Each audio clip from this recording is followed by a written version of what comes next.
अगर आप भी चाहते हैं कि बियॉन्ड मिरर फिल्म्स के ऑडियो वीडियो सबसे पहले आप तक पहुंचे, तो चैनल को सब्सक्राइब करें और बेल आइकन को दबाना ना भूलें।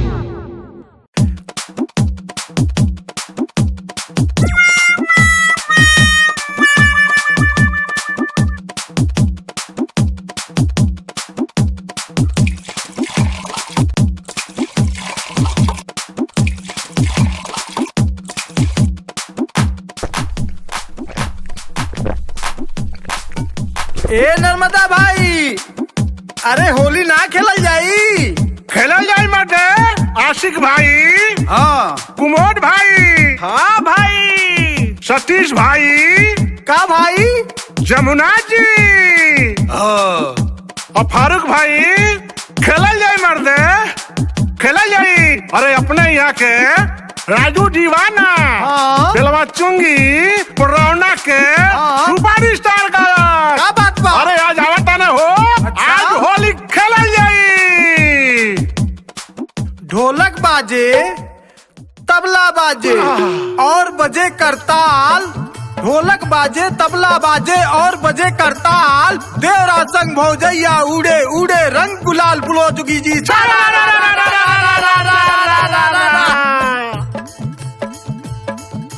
कहो ना बता भाई, होली ना खेल जाई?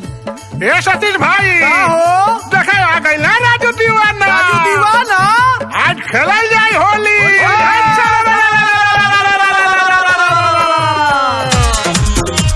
Presented by DMF Recording Studio, Patna। Holi खेले हम गनी ससुरारी, साली हो रहली हमर कुंवारी, हमर कुंवारी, हमर कुंवारी। होली खेले हम गनी ससुरारी, साली हो रहली हमर कुंवारी।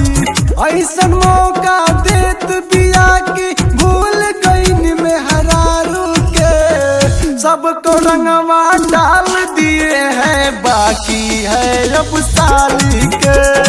सबको रंगवा डाल दिए हैं, बाकी है अब साली के।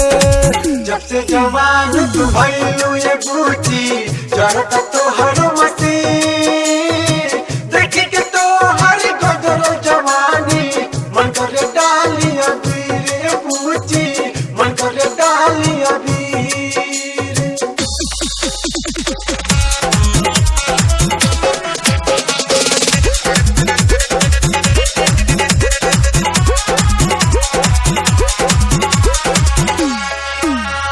ड्रम लेके चलने डाले रहली बड़ा खुश, पिचकारी समझ के हम पकड़ लेली मूस, पकड़ लेली मूस, पकड़ लेली मूस। जब जानी हमारा से सटल हेले, लड़ला हमरा से तो टटल हेले।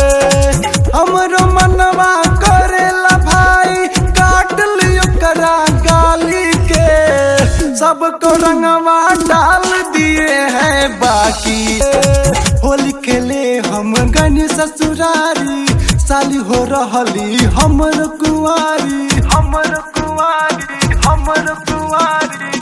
होली खेले हम गनी ससुरारी, साली हो रहली हमर कुंवारी। ऐसन मौका देत बिया की भूल गईन में हरारू के। सबको रंगवा डाल दिए हैं, बाकी है अब साली के। सबको रंगवा